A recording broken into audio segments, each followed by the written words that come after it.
ವಿನಂತಿಸ್ಕೊಳ್ತಾ ಇದ್ದೀನಿ.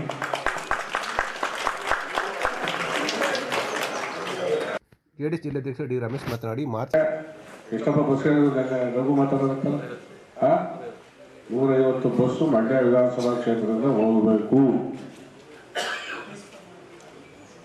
ಮಾತಾಡಿ ಕುಮಾರನವರು ಮಾತಾಡಿ ಇದೇನು ಮಾಡ್ತೀವೋ ಬಿಡ್ತೀವಪ್ಪ ನಮಗೆ ಹೇಳ್ಬೇಕು ಉಪಯೋಗಿಸ್ಕೊ 150 ಬಸ್ ಮಾಡಿಕೊಡು. ಅದಕ್ಕೆ ರಾಮಚಂದ್ರ ಏನು ಮಾಡೋಕ್ಕಾಗೋದಿಲ್ಲ. ನಿಮ್ಮಗಳ ಸಹಕಾರ ರಾಮಚಂದ್ರ ಬೇಕು. ವ್ಯವಸ್ಥಿತವಾಗಿ ನಿಮ್ಗೆ ಎಲ್ಲೆಲ್ಲಿಗೆ ವೆಹಿಕಲ್ ವ್ಯವಸ್ಥೆ ಬೇಕೋ ಆ ವೆಹಿಕಲ್ ವ್ಯವಸ್ಥೆನ ಅವ್ರು ಮಾಡಿಕೊಡ್ತಾರೆ. ತಗೊಂಡೋದು ವೆಹಿಕಲ್ ಖಾಲಿ ಬಿಡೋದು ಬೇಡ. ಜನ ಇವತ್ತು ಕುಮಾರಣ್ಣನ ಮೇಲೆ ಪ್ರೀತಿಯಿಂದ ಆ ಕಾರ್ಯಕ್ರಮಕ್ಕೆ ಬರಲಿಕ್ಕೆ ಉತ್ಸುಕರಾಗಿದ್ದಾರೆ. ಅವ್ರನ್ನ ಕರ್ಕೊಂಡ್ಬಂದು ಕಾರ್ಯಕ್ರಮನ ಯಶಸ್ವಿ ಮಾಡಿ ನಮ್ಮ ಜಿಲ್ಲೆಗೆ ಕುಮಾರಣ್ಣವ್ರಿಗೆ, ಈ ಭಾಗದ ನಾಯಕರ ರಾಮಚಂದ್ರನವ್ರಿಗೆ, ಇಲ್ಲಿರ್ತಕ್ಕಂಥ ಎಲ್ಲ ನಾಯಕರಿಗೆ ಮತ್ತು ನಿಮ್ಮ ಸ್ವಾಭಿಮಾನಕ್ಕೆ ಗೌರವವನ್ನು ನಾವೇ ತಂದುಕೊಡ್ಬೇಕು. ಆ ನಿಟ್ಟಿನಲ್ಲಿ ಈ ಕ್ಷಣದಿಂದ ಕಾರ್ಯೋನ್ಮುಖರಾಗಬೇಕು. ಅದಕ್ಕೋಸ್ಕರ ಕರೆದಿರ್ತಕ್ಕಂಥ ಒಂದು ಪೂರ್ವಭಾವಿ ಸಭೆ ಇದು. ಇಲ್ಲೇನು ಹೆಚ್ಚಿಗೆ ರಾಜಕಾರಣ ಮಾತನಾಡ್ತಕ್ಕಂಥ ವಿಚಾರ ಅಲ್ಲ. ನಮ್ಗೆ ಹೇಳಲಿಲ್ಲ, ಬಿಡಲಿಲ್ಲ, ನಮ್ಗೆ ವಿಚಾರ ಗೊತ್ತಿಲ್ಲ, ಅದರ ಕೂಟ್ನೆಪ್ಗಳು ದಯವಿಟ್ಟು ನನಗೆ ಹೇಳ್ತಾರೆ. ಸಾಯಗಾಲ ಇವತ್ತು ಕಾರ್ಯಕ್ರಮ ಮಾಡುವಾಗ ಎಲ್ರಿಗೂ ಮಾಹಿತಿಗಳನ್ನ ಕೊಡ್ಲಿಕ್ಕೆ ಆಗೋದಿಲ್ಲ, ಅನಿವಾರ್ಯಗಳಾಗ್ತವೆ. ಅದ್ರ ಯಾರು ಮನಸ್ಸಲ್ಲಿ ಇಟ್ಟಿರೋದೆ ನೀವೇ ಕುಮಾರಣ್ಣ ಆಗಿ, ನೀವೇ ರಾಮಚಂದ್ರವಾಗಿ ಕಾರ್ಯಕ್ರಮಕ್ಕೆ ಬಂದು ಕಾರ್ಯಕ್ರಮನ ಯಶಸ್ವಿ ಮಾಡಿಕೊಡ್ಬೇಕು. ನಮ್ಮ ರಾಮಚಂದ್ರ ಹೆಚ್ಚಿನ ಸಂಖ್ಯೆಯಲ್ಲಿ ತಂದಿರುವಂತಕ್ಕಂಥ ಮಾಹಿತಿ ಕುಮಾರಣ್ಣವ್ರಿಗೆ ಹೋಗಬೇಕು. ಆ ಮಾಹಿತಿ ಕೊಡಲಿಕ್ಕೆ ಶಿವಕುಮಾರಣ್ಣ ಅವರೇ ಪಕ್ಕಾ ಮಾಹಿತಿ ಕೊಡ್ತಾರೆ. ಅವ್ರಿಗೆ ಗೊತ್ತಿಲ್ಲದಿರೋದು ಮಂಡ್ಯ ಕ್ಷೇತ್ರವೋ ದುರ್ಗಾವರೇನೋ ಅವ್ರಿಗೆ ಗೊತ್ತಿಲ್ಲದಂಥದ್ದು ಏನಿಲ್ಲ. ಹಿರಿಯರ ಮಾರ್ಗದರ್ಶನದಲ್ಲಿ ಈ ಕಾರ್ಯಕ್ರಮನ ಯಶಸ್ವಿಯಾಗಿ ನಡೆಸ್ಕೊಳ್ಬೇಕು ಅಂತ ಹೇಳಿ ರಾಜಕಾರಣ ಮಾಡಲಿಕ್ಕೆ ಮುಂದೆ ನಿಂತು ಮೊನ್ನೆ ಹಾಗೂ PLA ಅನ್ನೋದು ಒಂದು ಸಭೆ ಇದೇ ಜಾಗದಲ್ಲಿ ರಾಮಚಂದ್ರ ಮಾಡಿದ್ರು. ನಾನು ಅನಿವಾರ್ಯ ಫೆಬ್ರವರಿ 24 ವೆಡ್ಡಿಂಗ್ ಆನಿವರ್ಸರಿ ತಿರುಪತಿಗೆ ಹೋಗಿದೆ. ಅವ್ರ ಕಾರ್ಯಕ್ರಮ ಬರೋದಕ್ಕೆ ಆಗಲಿಲ್ಲ.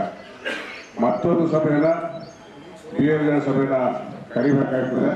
ಸ್ವಲ್ಪ ಅವರಿಗೆ ಶಕ್ತಿ ತುಂಬುವಂತ ಕೆಲಸ ಮಾಡಬೇಕು. ಏನು ವೆಹಿಕಲ್ ಕೊಡಲಿಲ್ಲ, ಏನು ವ್ಯವಸ್ಥೆ ಮಾಡಲಿಲ್ಲ. ನೀವೇ ಸ್ವಯಂ ಬಂದು ಆ ಕಾರ್ಯಕ್ರಮ ಯಶಸ್ವಿಯಾಗಿ ಲಾಸ್ಟ್ ಸಭೆ ಮುಗಿಯುವವರೆಗೂ ಸಭೆ ಮುಗಿಯುವವರೆಗೂ ಇತ್ತು. ಇವೆಲ್ಲ ನನಗೆ ಸಾಕಾಗ್ತದೆ. ಏನಾಗಿದೆ ಅಂದ್ರೆ ಯಾವುದೇ ಒಂದು ಕಾರ್ಯಕ್ರಮ ಮಾಡ್ತೀವಿ ಅದು ಮುಂದೆ ಯಾವುದು ಇದಾಗ್ತಾ ಇಲ್ಲ. ಈಗ ನಮ್ಮಲ್ಲಿ ನಮ್ಮ ಮಂಡ್ಯದಲ್ಲಿ ಏನು ವಿಧಾನಸಭಾ ಕ್ಷೇತ್ರದಲ್ಲಿ 2,30,30,000 ಮತದಾರ ಬಂದಿದೆ. ನಮಗೆ ಆದ್ಯತೆ 7,000 ನೋಂದಣಿ ಕಾರ್ಯಕ್ರಮ. ದಯಮಾಡಿ ತಮ್ಮೆಲ್ಲರಲ್ಲಿ ಮನವಿ ಮಾಡ್ತೀನಿ, ಮಂಡ್ಯದಲ್ಲಿ ನನ್ನ ಮುಂದಿನ ನಿಮಗೆಲ್ಲ ಗೊತ್ತಿದೆ, ನನ್ನ ಮುಂದಿನ ಭವಿಷ್ಯ ಮತ್ತೆ ಕುಮಾರಣ್ಣವರು ಮತ್ತೊಮ್ಮೆ ಮುಖ್ಯಮಂತ್ರಿ ಆಗಬೇಕು ಅಂದ್ರೆ ನಿಮ್ಮೆಲ್ಲರ ಕೈಲಿದೆ. ದಯಮಾಡಿ ನಿಮ್ಮ ಕೈ ಮುಗಿದು ಕಾರ್ಯಕರ್ತರಲ್ಲಿ ಮನವಿ ಮಾಡ್ತೀನಿ. ನಮ್ಗೆ ಒಂದು ಬೂತ್ನಲ್ಲಿ ಬರೀ 100 ಜನ ಆದ್ರೂ ಸುಧಾ 25,000 ಜನ ಸಿದ್ದೇಶ್ವರ ನೋಂದಣಿ ಆಗಬೇಕು. ನಮ್ಮ ಜೊತೆ ಇದೆ. ನಾವು ದಿನವಿಡೀ ಜೊತೆ ಯಾವ ಗಂಟೆಗಳನ್ನು ನಾವು ಬರಲಿಕ್ಕೆ ಬಿಟ್ಟಿದ್ದೀವಿ. ದಯಮಾಡಿ ಕೈ ಮುಗಿದು ಕೇಳ್ಕೊತೀವಿ. ಫಸ್ಟ್ ಆ ಕಾರ್ಯಕ್ರಮ ನಿಖಿಲಣ್ಣವರು ಶುರು ಮಾಡೋದು, ನಮ್ಮ ಯುವ ನಾಯಕರವರು ಆ ಕಾರ್ಯಕ್ರಮ ಯಶಸ್ವಿ ಆದ್ರೆ ನಮ್ಮ ಮಂಡ್ಯದಲ್ಲಿ ಫಸ್ಟ್ ಬರಬೇಕು. ಯಾಕಂದ್ರೆ ಎಲ್ಲಾ ಕಡೆ ಜಾಸ್ತಿ ಆಗಿದೆ. ನಮ್ಮ ಮಂಡ್ಯದಲ್ಲಿ 7,000 ಸದಸ್ಯರು ನೋಂದಣಿ. ಒಂದು ದಿನ ಹೇಳ್ತೀನಿ, ದಯಮಾಡಿ ಒಂದು 100 ಜನ ಮಾಡಿ. ನಮ್ಮ ಜೊತೆ ಇರುವಂತ ಸ್ನೇಹಿತರು, ಮುಖಂಡರು, ಕಾರ್ಯಕರ್ತರು ಮಾಡೋದು 100 ಜನ ಆಗ್ತದೆ. ದಯಮಾಡಿ ನನ್ನ ಕೈ ಮುಗಿದು ಕೇಳ್ಕೊತೀನಿ. ಆ ಕಾರ್ಯಕ್ರಮ ಯಶಸ್ವಿ ಮಾಡಬೇಕು. ನಿಖಿಲಣ್ಣವರು 10ನೇ ಕಾರ್ಯಕ್ರಮ ಎಲ್ಲ ಏನು ಯಾವ ಕಡೆ ಹೋದ್ರು ಎಲ್ಲ ಜಿಲ್ಲೆಯಲ್ಲೂ ಸುಧಾ ಒಳ್ಳೊಳ್ಳೆ ರೆಸ್ಪಾನ್ಸ್ ಇದೆ. ದಯಮಾಡಿ ನಮ್ಮ ಮಂಡ್ಯ ಸಿಟಿ ಹೆಡ್ ಕ್ವಾರ್ಟರ್ನ ಆ ಕಾರ್ಯಕ್ರಮ ದಯಮಾಡಿ ಕೇಳ್ತೀರಿ, ಕಾಲಗಳಿಗೆ ನಮಸ್ಕರಿಸಿ ಕೇಳ್ತೀರಿ ಅಣ್ಣ. ಅದೊಂದು ಕಾರ್ಯಕ್ರಮನ ದಯಮಾಡಿ ಇವತ್ತಿನ ಮನಸ್ಸಿಟ್ಟು ಅದೊಂದು ಕಾರ್ಯಕ್ರಮ ಮಾಡ್ತೀವಿ. ಹಾಗೆ 14ನೇ ತಾರೀಕು ನಡೆಯುವಂತ VC ಫಾರಂನಲ್ಲಿ ಇವತ್ತು ಕುಮಾರಣ್ಣವರು ನಾವು ಎಲ್ಲ ನಮ್ಮ ಮಂಡ್ಯ ಜಿಲ್ಲೆಗೆ ಏನಾದ್ರು ಒಂದು ಕೆಲಸಗಳನ್ನ ಮಾಡಬೇಕು ಅಂತ ಹೇಳಿ ಇವತ್ತು ಸುಮಾರು ಅಂಗವಿಕಲರಿಗೆ ಪ್ರತಿಯೊಂದು ವಿಧಾನಸಭಾ ಕ್ಷೇತ್ರದಿಂದ 42 ಜನರಿಗೆ 400 ಬೈಕ್ಗಳನ್ನ ಇವತ್ತು ಅಂಗವಿಕಲರಿಗೆ ಕೊಡಬೇಕು ಅಂತ ಹೇಳಿ ಇವತ್ತು ಈ ಕಾರ್ಯಕ್ರಮವನ್ನ ಈ ಕುಮಾರಣ್ಣವರು ಹುಟ್ಟುಹಬ್ಬದ ದಿವಸನೇ ಮಾಡಬೇಕು ಅಂತ ಹೇಳಿ ಆಯೋಜನೆ ಮಾಡಿದ್ರು. ಆ ಸಮಯದಲ್ಲಿ ಗಾಡಿಗಳದ್ದು ದಾಖಲಾತಿಗಳು ನಮ್ಗೆ ಏನು RTO ಲೇಟ್ ಆಗೋದ್ರಿಂದ ಅವತ್ತು ಸುಧಾ ಮಾಡಕ್ಕಾಗಿಲ್ಲ. ಹಾಗಾಗಿ ಎಲ್ಲ ಹೇಳ್ತಾರೆ ನಾನು ನಮ್ಗೆ ಹೇಳಿಲ್ಲ ಅಂತ ನೀವು ದೂರ್ತೀರಿ. ಅವಾಗ ಅರ್ಜೆಂಟ್ಗೆ ಆಗಿ ಕೊಟ್ಟಿದ್ದಂತ ಒಂದು ಏನು ದಾಖಲಾತಿಗಳು ಅಪ್ರೂವ್ ಆಗಿದೆ.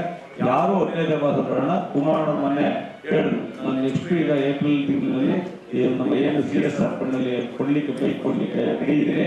ಯಾರೇ ಕೊಟ್ಟರು ಸುಧಾ ಮುಂದೆ ಏನು ID ಏನು ಮೇಜರ್ ಬೇಕಾಗಿರೋ ID ಅಣ್ಣ ದಯಮಾಡಿ ಯಾವುದು ID ನಲ್ಲಿ ಮಿಸ್ ಆದ್ರೆ ಅಣ್ಣ ನೀವೆಲ್ಲ ಕೊಟ್ಟರು ರಿಜೆಕ್ಟ್ ಆಗಿದೆ.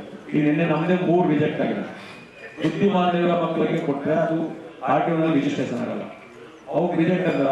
ಏನೋ ಮಾಡಿ ಅಂತ ದಯವಿಟ್ಟು ಮಾಡೋಕ್ಕಾಗಲ್ಲ. ಅದು 3 ವೆಹಿಕಲ್ ನಮ್ಗೆ ಕಮ್ಮಿ ಆಗ್ತದೆ. ದಯಮಾಡಿ ನಮ್ಮ ಎಲ್ಲ ಮುಖಂಡ ಕಾರ್ಯಕರ್ತರು ಮನವಿ ಮಾಡ್ತೀನಿ. ನಾವೇನಾದ್ರೂ ಕಾಂಪ್ಲಿಕೇಟ್ ಆಗ್ತದೆ, ನೀವೆಲ್ಲ ಕೊಟ್ಟಿರ್ತೀವಿ ಲಾಸ್ಟ್ ಕ್ಯಾನ್ಸರ್ ಆದರೆ ಬದಲಿಗೆ ನಮ್ಗೆ ಬೇಕು ಅಂತ ಕ್ಯಾನ್ಸಲ್ ಮಾಡೋರೆ ಅನ್ನೋದೊಂದು ಉದ್ದೇಶ ಆಗ್ತದೆ. ದಯಮಾಡಿ ಅಣ್ಣ ನೀವು ಕೊಡಬೇಕಾದ್ರೆ ಯಾರ್ಯಾರು ಅಂಗವಿಕಲರಿದ್ದಾರೆ 60% ಮೇಲ್ಗಡೆ ಇರುವಂತ ಒಂದು ಐಡಿ ಇರುವಂತ ಒಂದು ಅಂಗವಿಕಲ ಐಡಿ ಇರುವಂತದನ್ನ ಕೊಡಿ.